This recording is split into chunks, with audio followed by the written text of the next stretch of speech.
बिस्मिल्लाहिर्रहमानिर्रहीम। अस्सलामुअलैकुम। Welcome to food secrets with Manza Waqar. तमाम देखने वाले खुश रहें, आबाद रहें। व्यूअर्स, आज मैं आपके साथ पिशावरी नमकीन गोश्त की रेसिपी शेयर करूंगी। बहुत ही सिंपल मगर बहुत ही टेस्टी ये रेसिपी है, मस्ट ट्राई कीजिएगा। तो चलिए देखते हैं कि पिशावरी नमकीन गोश्त कैसे बनता है। व्यूअर्स, पिशावरी नमकीन गोश्त बनाने के लिए मैंने प्रेशर कुकर रख लिया है और इसमें मैं हाफ कप कुकिंग ऑयल डाल रही हूँ। आप ये बटर और घी में भी बना सकते हैं। और जैसे ही ऑयल गर्म होगा मैं इसमें मटन डाल दूंगी। मटन मैंने लिया है 1 kg और अच्छी क्वालिटी का आपने मटन लेना है। और ये रेसिपी आपने बकरा ईद पे ज़रूर बनानी है। मटन को हम ऑयल में डाल देंगे और 3 से 4 मिनट आपने हाई फ्लेम पे इसको फ्राई करना है। व्यूअर्स, गोश्त को आपने हाई फ्लेम पे फ्राई करना है ताकि जो गोश्त की बसांद है वो दूर हो जाए और बोटियों पे अच्छा सा कलर आ जाए। फ्राई करने से गोश्त का टेस्ट भी अच्छा आता है और बसांद भी दूर हो जाती है। और ये गोश्त फ्राई हो चुके हैं आपके सामने, तकरीबन 3 से 4 मिनट लगे हैं। और अब मैं इसमें डालूंगी अदरक लहसुन। अदरक लहसुन लेने हैं आपने 1 टेबल स्पून, वो हम इसमें डालेंगे कुटा हुआ। उसको मिक्स करेंगे और इसमें जाएगा 1 टीस्पून नमक लेवल है, आप अपने टेस्ट के मुताबिक भी कम या ज़्यादा कर सकते हैं। हाफ टी स्पून इसमें जाएगी कुटी काली मिर्च और हाफ टी स्पून व्यूअर्स हम बाद में इस्तेमाल करेंगे, अभी हमने सारी नहीं डालनी।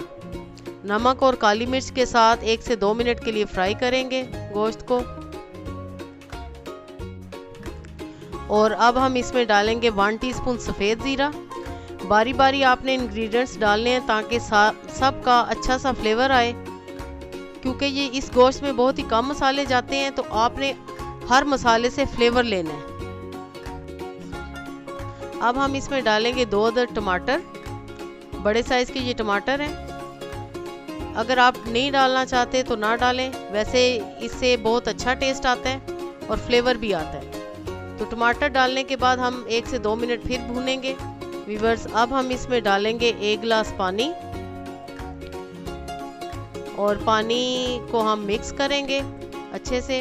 व्यूअर्स, इधर मैं आपको बता दूं कि अगर आप कुकर में नहीं बनाना चाहते तो आपने 2 गिलास पानी डालना है अगर आप कढ़ाई में या पतीली में बना रहे हैं, और लो फ्लेम पे आपने बंद करना है तकरीबन 1 घंटे के लिए, क्योंकि मटन अच्छे से गला होना चाहिए। मैं कुकर में बना रही हूँ तो मैं इसको बंद करूँगी 15 से 20 मिनट के लिए। तो मिलते हैं 15 से 20 मिनट के बाद।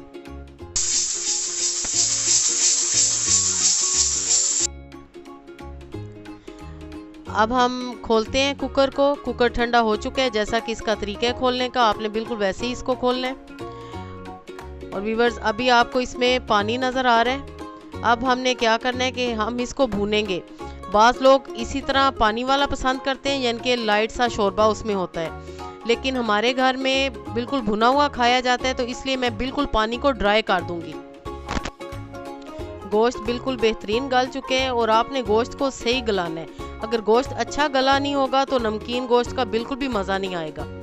इसको हम अच्छे से भूनेंगे, तकरीबन 4 से 5 मिनट लगेंगे इस पानी को ड्राई करने में। और ईद पे ये ज़रूर ट्राई कीजिएगा, क्योंकि ये बहुत जल्दी बनने वाली है और बहुत ही कम मसालों के साथ। और अब मैं इसमें डालूंगी हाफ टी स्पून काली मिर्च कुटी हुई, जो कि हमने पहले बचा के रखी थी। एंड में काली मिर्च डालने से व्यूअर्स बहुत अच्छा टेस्ट आता है और काली मिर्च की खुशबू भी आती है, तो क्या ही बात है। नमकीन गोश्त हमारा माशाल्लाह बिल्कुल रेडी हो चुका है।